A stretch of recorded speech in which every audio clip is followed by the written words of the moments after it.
Daremos inicio a la reunión. Mi nombre es Estela Parra.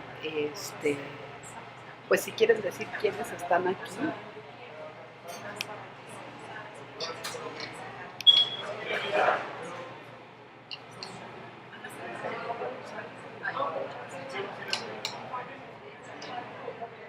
Buenos días, Marisol.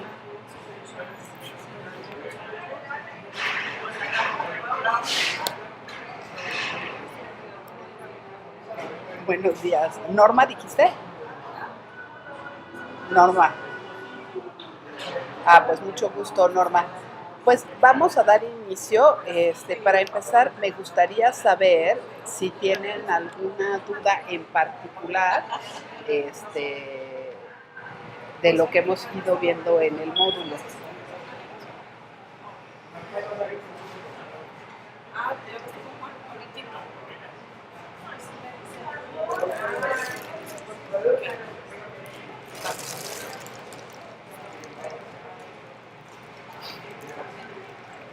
¿No?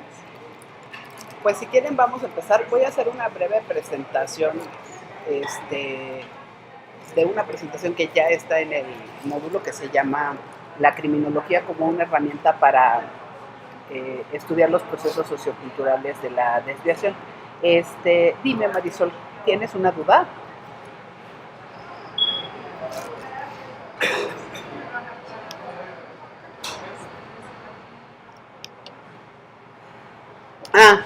Perdón. Bueno, pues entonces daré inicio y al final pues solamente están ustedes, o sea que van a poder tener mucha opción a preguntas. Y si no, si sus compañeros cuando puedan ver el video, pues si tienen alguna duda, pues me la pueden externar a través de mensaje o por mi correo electrónico. Vamos a hablar un poco sobre... para mí es muy importante que reflexionemos en este módulo sobre el papel de la psicología o de un psicólogo dentro de este sistema de justicia mexicano, por así decirlo. Y la criminología es una herramienta que los psicólogos tenemos para estudiar los procesos socioculturales de la desviación, es decir, todos aquellos procesos socioculturales que desvían la conducta y que fomentan o que crean las condiciones favorables para que se cometan delitos. La criminología, como ustedes saben, es la ciencia que estudia los comportamientos delictivos y las reacciones sociales frente a ellos. Es decir, nosotros podemos tomar en cuenta lo que son los comportamientos delictivos.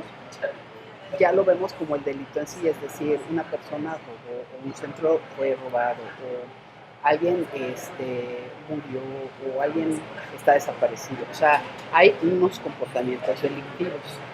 Y ante estos comportamientos hay reacciones sociales. Existen muchos factores que determinan que se cometa un delito y muchos factores que facilitan que esto sea así. En ese sentido y en ese espacio se encuentran los estudios de la criminología. Por ejemplo, en México podemos decir quiénes están, suponiendo que queremos investigar en una calle que empiezan a asaltar unos chicos con motocicletas. Entonces vamos a ver, ¿quiénes son los que están asaltando? ¿Son hombres o son mujeres? ¿Qué dice la gente que está pasando?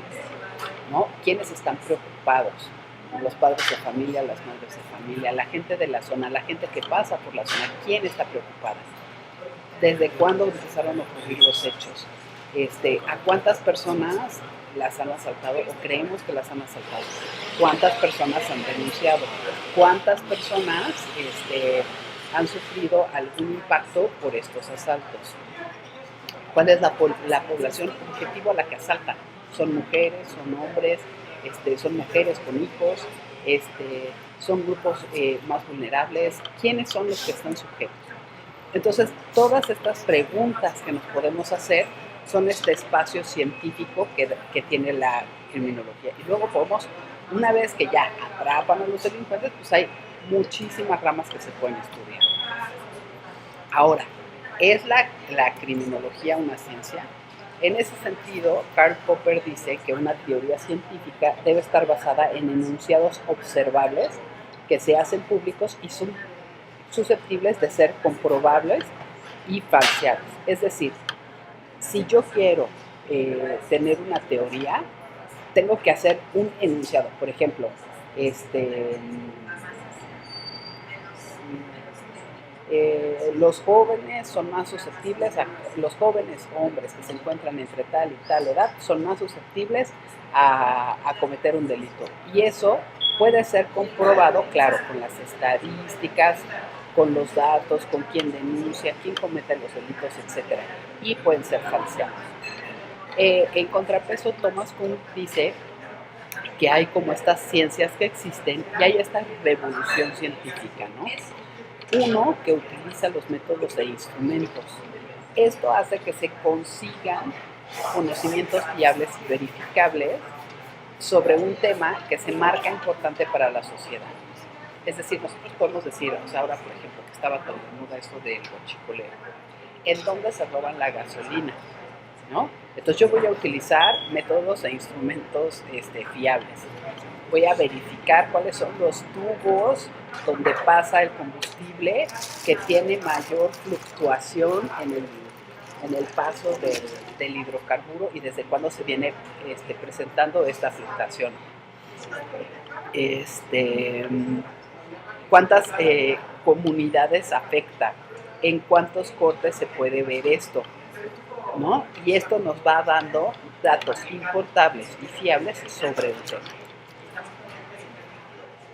Ahora, la ciencia es un instrumento para construir el conocimiento. Es decir, si nosotros buscamos y tratamos de investigar sobre un tema, esto nos va a dar una perspectiva mucho más amplia y va a permitir que busquemos soluciones.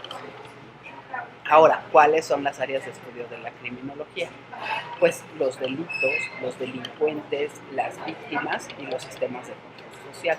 Claro que esto ahora ha sido muy como novelado por todas estas series que aparecen en la televisión, donde se presentan a hombres y mujeres jóvenes, guapas y pues artistas, modelando a estos científicos que investigan y deducen y sacan como inferencias sobre los crímenes. Sin embargo, en la realidad, el estudiar o el estudio de la criminología permite tener un conocimiento sobre la situación en materia de prevención del delito y en materia de atención a delincuentes en nuestro sistema penal. Es decir, si nosotros eligiéramos estudiar, por ejemplo, psicología ligada a la criminología, podríamos dedicarnos a trabajar en prevención del delito o en atención a los delincuentes, es decir, dentro de una cárcel, tratando directamente a los delincuentes, con las víctimas, haciendo, por ejemplo, peritajes, etcétera, estudios, investigaciones sobre las víctimas o sobre los sistemas de control social, es decir, sobre el sistema penal, sobre, por ejemplo, podríamos hacer un estudio, vamos a suponer, sobre las víctimas indirectas. Entonces vamos a suponer que qué sucede con los hijos de las víctimas, ¿no? ¿A dónde van a dar? No, pues al DIF, por decir algo así. Y entonces, ¿qué sucede con ese sistema? ¿Cómo funciona? ¿Está funcionando o no está funcionando? ¿Está dando respuesta o no está dando respuesta? Ahora, ¿cuáles son las características de la criminología? Encamina sus esfuerzos a la interpretación de los propósitos y significados de la criminalidad. No es posible generar uniformidades universales que expliquen situaciones particulares.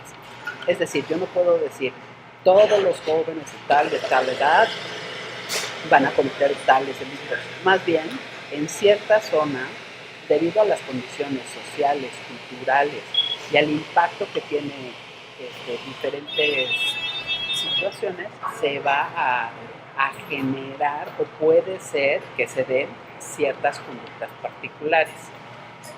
pero no quiere decir que eso se replique en otros lugares. Por ejemplo, la situación en cuanto a los delitos en la Ciudad de México no es la misma que la situación en cuanto a los delitos en el interior de la ciudad.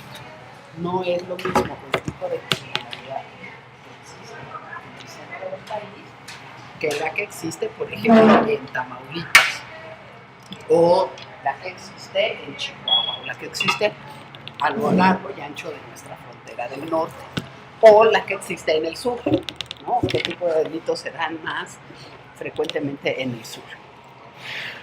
Ahora, no es posible esto, ¿no?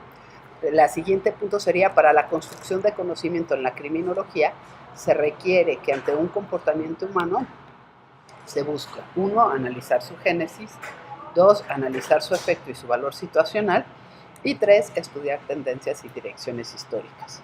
Por ejemplo, si yo quiero estudiar la situación que guarda,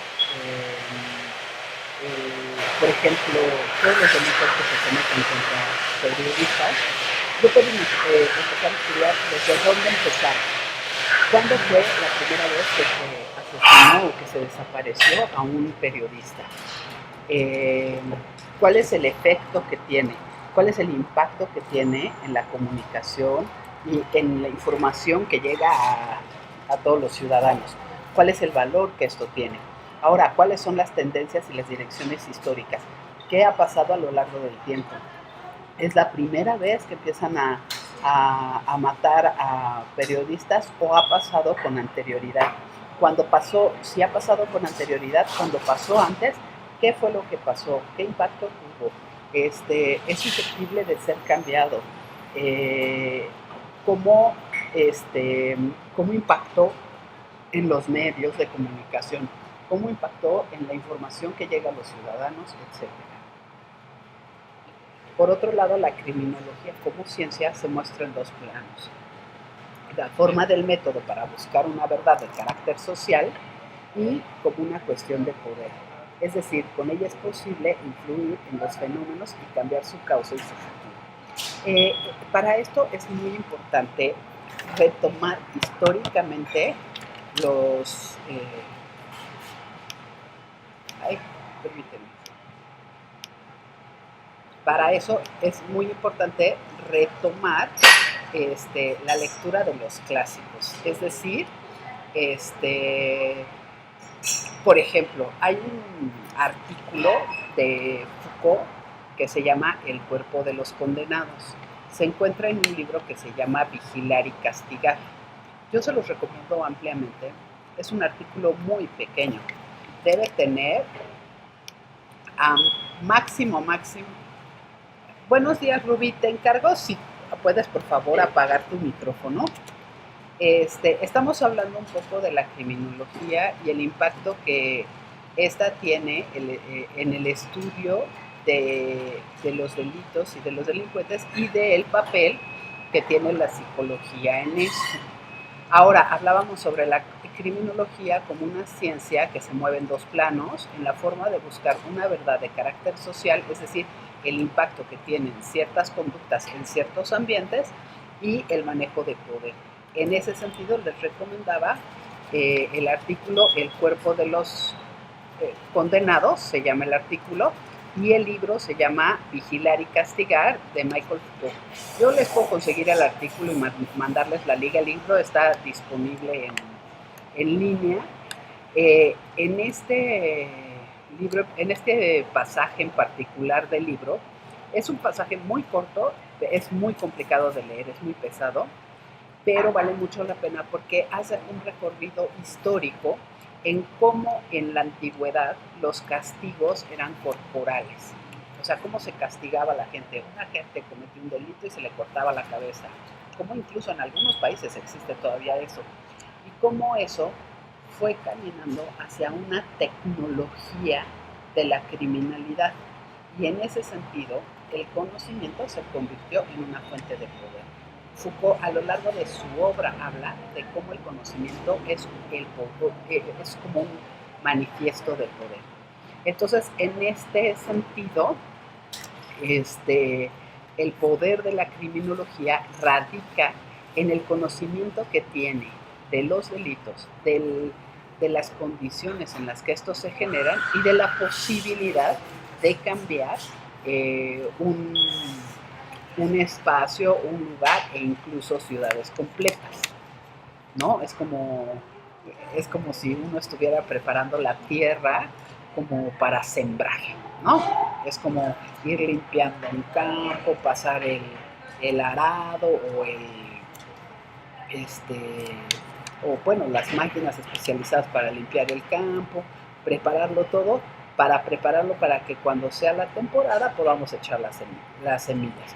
Pues igualito la criminología, una vez que se estudia a fondo cuáles son las condiciones que generan esta predisposición para que se den ciertas conductas, pues entonces se pueden incidir en ellas. Por otro lado, dice Popper que la ciencia puede ser, cuando resulta práctica, puede ser profecía cuando predecimos a partir de un análisis las tendencias que pueden tener, o tecnológicas, cuando se busca una medida que esté al alcance para lograr mejores resultados. En ese sentido, pues es como esta capacidad que tenemos de analizar los fenómenos para prevenirlos y para erradicarlos, ¿no? Y como para ir tomando el control en ciertas circunstancias. Claro que obviamente hay problemas que están mucho más arraigados que otros. Ahora, ¿cuáles son los retos que tiene la criminología, ¿no? La aplicación de conocimientos científicos en la solución de problemas socialmente importantes. Claro que eso es quién define qué es socialmente importante y cómo se puede dar seguimiento a esos, o cómo se puede incidir en estos problemas que socialmente importan. El siguiente punto sería aumentar la motivación para incursionar en la criminología. Muchas veces hay lugares, por ejemplo en Estados Unidos ahora que tomaron la decisión de encerrar a los migrantes y separarlos y todo esto, lo único que hacen es criminalizar una conducta que en realidad tiene que ver con un flujo migratorio más que con un crimen. Y entonces, a la hora de criminalizarlo, lo que hacen es no se resuelven problemas prácticos y no se estudia lo que lleva a las personas a migrar, por ejemplo, y en ese sentido no se soluciona el problema. Solamente se va creando una cuestión tecnológica cada vez más grande, ¿no? El siguiente punto sería reconocer la importancia de resolver problemas prácticos, es decir, si hay muchos asaltos en una calle, lo más práctico sería resolver esos asaltos. Por ejemplo, ahora que hubo una serie de problemas de acoso y robos y cosas así en el metro, pues la mejor solución fue meter un montón de policías al metro y con eso se cree que se va a resolver el problema. Prácticamente pues, se pone una pausa y en el momento en que se van los policías, pues los delincuentes vuelven a trancar. Yo hace algunos años trabajé para la fundación del centro histórico y recuerdo que en una calle siempre asaltaban, entonces se negoció con el gobierno del Distrito Federal que pusieran una cámara para vigilar quién estaba robando y eran las mismas personas, era ya como su trabajo, se levantaban, iban, asaltaban 3 personas y se iban. Y entonces, pues claro, hay que reconocer que es importante resolver, pero no solamente los problemas prácticos, sino qué está detrás de ese problema, ¿no? ¿Por qué en esa zona roban? ¿Qué es lo que está pasando? Porque si no, nada más se le pone una pausa. Es decir, si yo nada más meto a la policía para que no roben en el metro, pues no van a robar mientras esté la policía. Pero si yo creo una cultura de denuncia y atiendo las denuncias e imparto justicia y además pues paso el conocimiento y creo una sociedad solidaria, pues es mucho más difícil que el problema siga persistiendo. Por otro lado, es importante contar con un interés genuino por descubrir aquellos hechos que habremos de tomar en cuenta para un cambio. Es decir, no tratar de tener la solución, o sea, no pensar, el problema de inseguridad en el metro está dado porque entran hombres libidinosos, por decir algo. Si yo ya tengo esa idea preconcebida, yo voy a dirigir mis acciones a todos aquellos hombres libidinosos. Pero puede haber mujeres que asalten en el metro. Y eso no tiene que ver con las ideas preconcebidas que yo tengo. Entonces, más bien, me tengo que despojar de todas mis ideas y realmente tener un interés por descubrir qué es lo que está detrás de lo que está sucediendo para poder incidir en el cambio. Por otro lado, redigir la ingeniería social más allá de descripciones cualitativas y cuantitativas hacia medidas para obtener resultados. ¿Qué quiere decir esto? Esto quiere decir que más allá de a nosotros no nos interesan los números, nos interesan los resultados.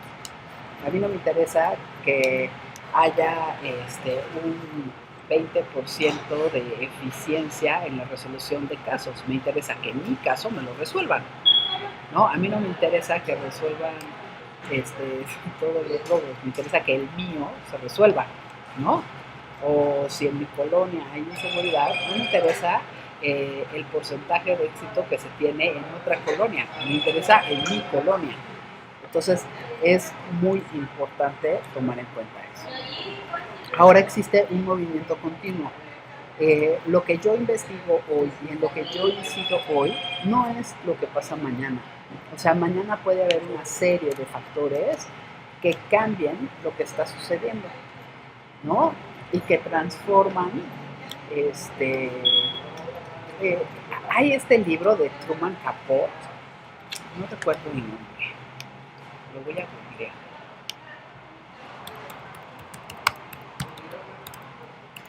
Se llama Sangre Fría.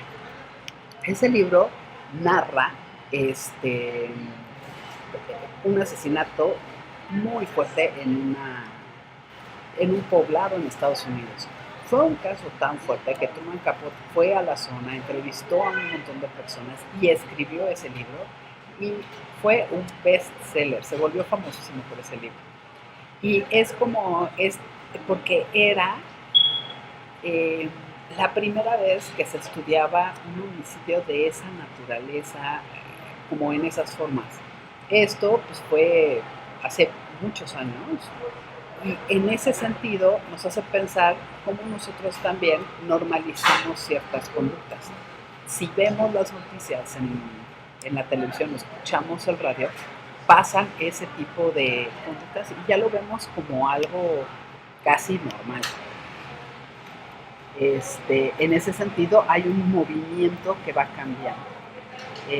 Es importante identificar las analogías, uniformidades, similitudes, etcétera, porque si está pasando algo en México que ya pasó en otro lugar, pues se puede estudiar y en eso las soluciones exitosas o las buenas prácticas que han existido en otros sitios o en otros países pueden servirnos para incidir en ciertas problemáticas. Es importante el análisis y la integración de fenómenos, es decir, no tomar las cosas como una cuestión aislada. Nosotros somos una sociedad que nos integrada por varios individuos y en ese sentido cada fenómeno toma en consideración la cultura, las prácticas, la forma de pensar, etcétera, de todos los individuos. Es importante la continuidad cualitativa, es decir, dar seguimiento cualitativamente. No sirve que nos digan, existe un impacto de tanto por ciento y tanto por ciento y tanto por ciento. Habría que estudiar cualitativamente qué es lo que está sucediendo para poder tener información que nos permita llegar al fondo y a la génesis del problema. Es muy importante la interpretación y la comprensión del pasado. ¿Cuál es el pasado de cierta comunidad? ¿Por qué han pasado? ¿Por qué la comunidad está así? ¿Qué es lo que ha sucedido? Etcétera, etcétera, etcétera. Y la última sería la planificación gradual de cambios. Es decir, no podemos decir, yo voy a hacer tal cosa y ya con eso se va a cambiar. No, no hay recetas mágicas, todo tiene que irse haciendo poco a poco. Y pues eso sería todo en cuanto a la presentación. No sé si hasta ahí tengan alguna duda o comentario.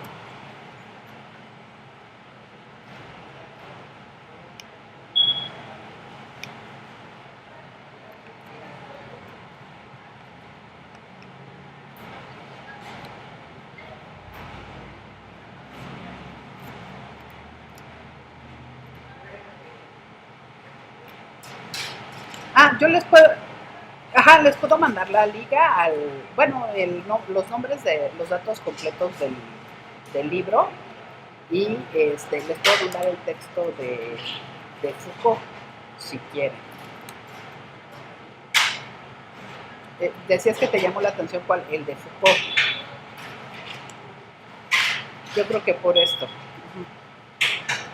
Sí, es muy importante como para el estudio, o sea, para darnos una idea de cómo, a mí me impresionó mucho cuando lo leí, de cómo van pasando, o sea, ha ido desarrollándose el sistema de justicia, porque nosotros ahorita decimos, o sea, lo peor es la cárcel, pero claro, si leemos ese libro decimos, no, la cárcel es una solución, o sea, peor lo que pasa ahí, y ahí describen, ¿no? En ese sentido, pues sí es muy interesante el estudio de ese texto. No sé si tengan alguna otra duda.